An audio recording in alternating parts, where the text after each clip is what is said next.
Shalom. Call halal Yahweh, Bahasham Yahushai, Bahasham Rakaha Kodash.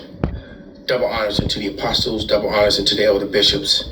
Salutations to all my fellow laborers doing this work in truth and sincerity, risking their lives and their freedom to do so now more so than ever. The would-be judges, the 144,000, which are the tabernacle of David, set up to rule here on earth in the new kingdom of heaven when heaven comes down to earth, under the authority of who the world ignorantly and fraudulently called JC. All right, as it says in the Bible, I saw, the new Jerusalem coming down. Heaven will be here on earth, and it will be ruled over and governed by the 144,000, 12,000 men from each of the 12 tribes of Israel, which primarily make up the Negroes, Latinos, and Native Americans, and including those who are scattered to the four corners of the earth among the heathen nations that have the appearance of the heathen nations. So this is not a black thing, as the Edomites and even some of our own people try to fraudulently push that message by declaring that the black Hebrew Israelites, they label us that. That is a false term that they've placed upon us. Well, it's simply the Hebrew Israelites. Right, and to the few Akwaf that are listening and learning, to you we say Shalom. This is your brother MALCHAAMAH from the branch of the great millstone, coming at you another brutal lesson in truth. The name of the video and its source is on the screen at the bottom of the screen. Do not ask. All right, do some work, type something in. Okay.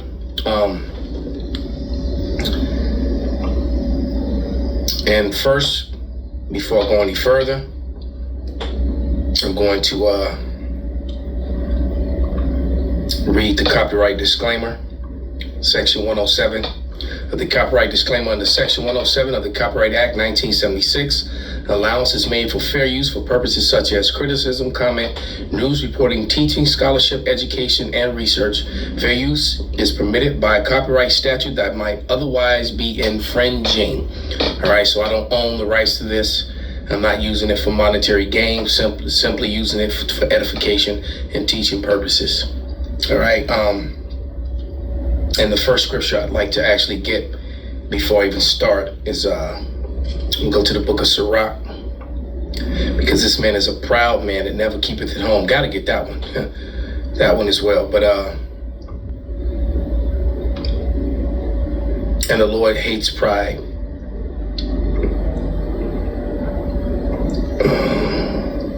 25:2.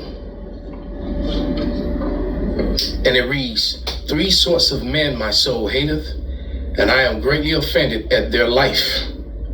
A poor man that is proud, and these poor MAGA or Mawa MAGA means make Amalek great again. Okay? Not make America great again. If someone put that on a comment board, I had to borrow it. But make Amalek great again, all right? Because that's exactly what's happening. And as you're making Amalek great, you're deteriorating America and making these proud, poor Americans who are proud are angry, okay?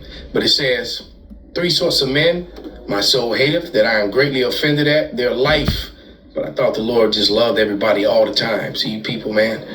A poor man that is proud, a rich man that is a liar, and an old adulterer that doteth. And all those things are prevalent with Esau, Edom. All right. And adultery is unto the sin of witchcraft. And there's a lot of witchcraft involved in the government issues and the way that they govern here in Babylon, which is, America. Okay. So any further ado, I'm going to let, this is a 59 and like an hour video. I'm only going to play about maybe anywhere from 6 to 10 minutes of it, and just do what I always do. I'm going to play it, and then I'm going to come in with some scripture and commentary. So here we go. We're at about the 4-minute mark.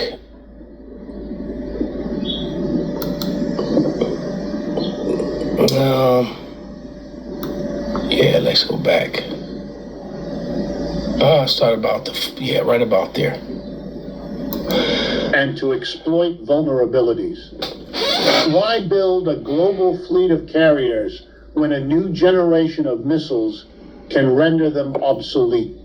Why scatter bases across the planet when economic partnerships backed by defensive capabilities at home can achieve security without the costs of empire? See, and that's what Russia and China did, and it's the Lord that put the spirit on them to do so.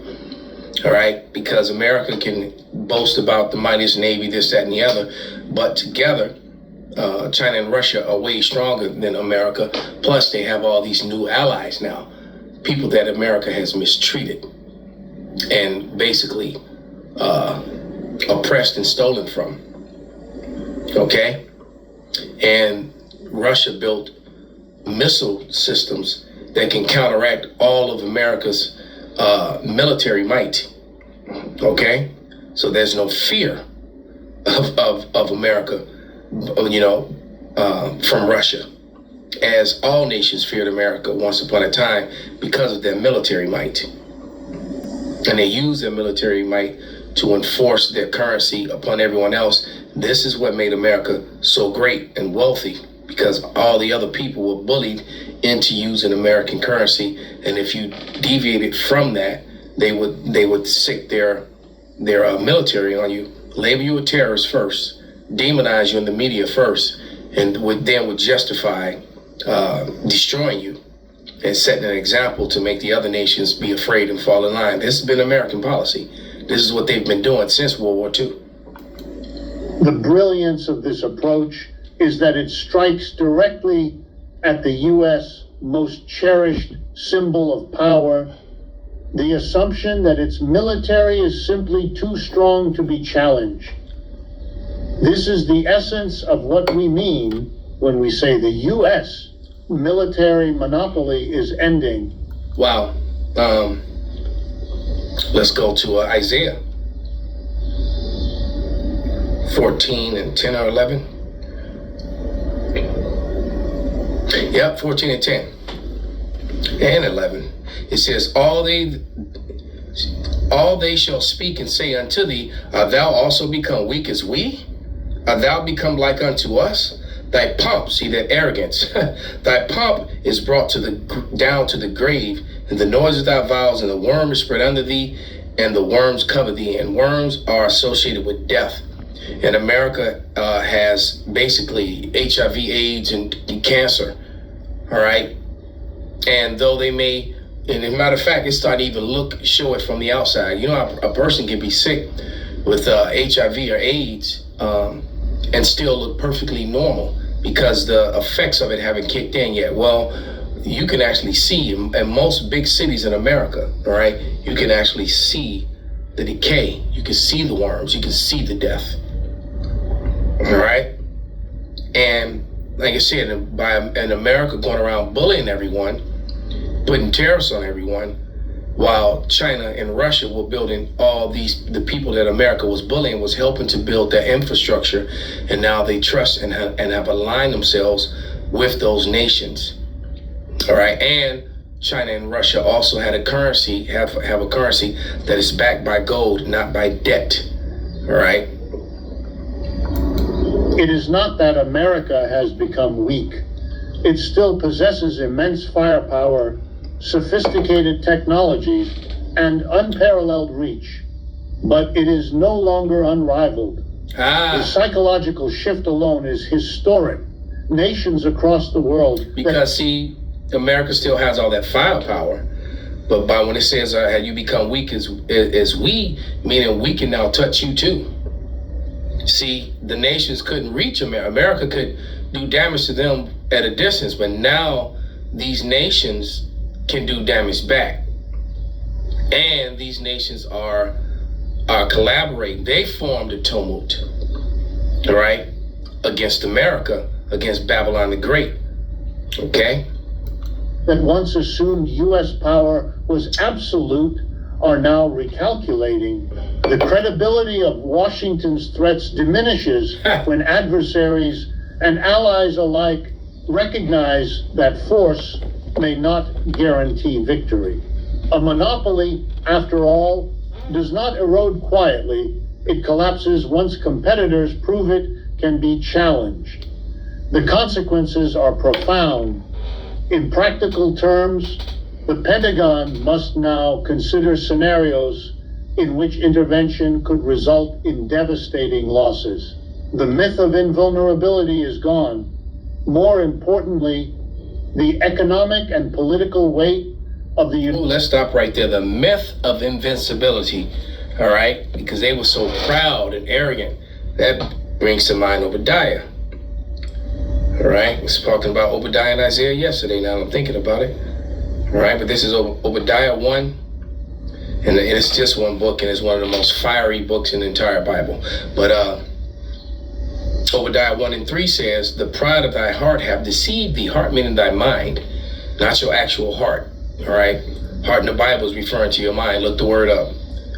"Have deceived thee, thou that dwellest in the clefts of the rock." The Edomites came from the clefts of the rock, and not the Caucasus rocks, all right, but Mount Seir, which is in Jordan, which is in Western Asia, all right, which was once called Mesopotamia, at a certain period in time, right, which is fraudulently and falsely referred to today as the Middle East. Middle East is just a direction, not a place, all right. That area sits in Western Asia, facts, all right? The southern part of Western Asia, the northern part of Western Asia they call Europe, or Eurasia. It still sits in Asia, all right? Every chance that I get, I have to mention that fact, because that really hurts the Edomites' lies, their superiority and their thoughts, just like they thought they were invincible, all right? Their lies are coming out, and then they're finding out that they're not invincible. And there's one thing, when you have a sniper weapon and you can sit way off and fight like a coward, but now all your enemies also have sniper weapons and they're all aiming in on you. You can't shoot them all. That's being the problem. That's where America is at this point. The United States is weakened because that myth was the foundation of compliance. Yep. When countries believed that U.S. power was absolute, they acted accordingly. But when Beijing demonstrates that even America's greatest weapons can be neutralized, the entire architecture of U.S. Look at what the Houthis and the Iranians, as of lately, have done to Israel. All right? And Israel is basically supplied by America. And they showed you, even Hamas showed you, that they're not impenetrable. They're not, the lie and the myth of the Iron Dome is exactly that. It was a lie and a myth. Global influence begins to wobble. Hooks emerge everywhere we look. What does it mean when a rising power can, with fewer resources, redefine the limits of American might? What happens to U.S. foreign policy when its leaders can no longer rely on intimidation as their ultimate bargaining chip? And perhaps most importantly, what happens domestically when American citizens realize that decades of spending on weapons and wars have not delivered security, but instead left the nation vulnerable to challenges it never prepared for? Exactly. The end of a military monopoly does not arrive in a single dramatic moment. It unfolds gradually through a series of shocks that reveal the limits of power. Wow, and that's also through that lack of wisdom. Okay? Trying to, while being in a consumer-based nation, you can't consume. America's the only country where they have 5 coffee shops on one block all competing against each other. Where you have vape and smoke stores within the same, on the same block, kitty corner businesses. And when your citizens don't have money and they're struggling to buy food and make ends meet and keep a roof over their head, and yet you think that you can consume your way while this is going on out of poverty and consume your way into riches. Look at all the malls. Now, malls are simply going to be military headquarters, FEMA headquarters, or what do you call them? Detainment camp places. What other purpose will they serve at this point? All right. This is Jeremiah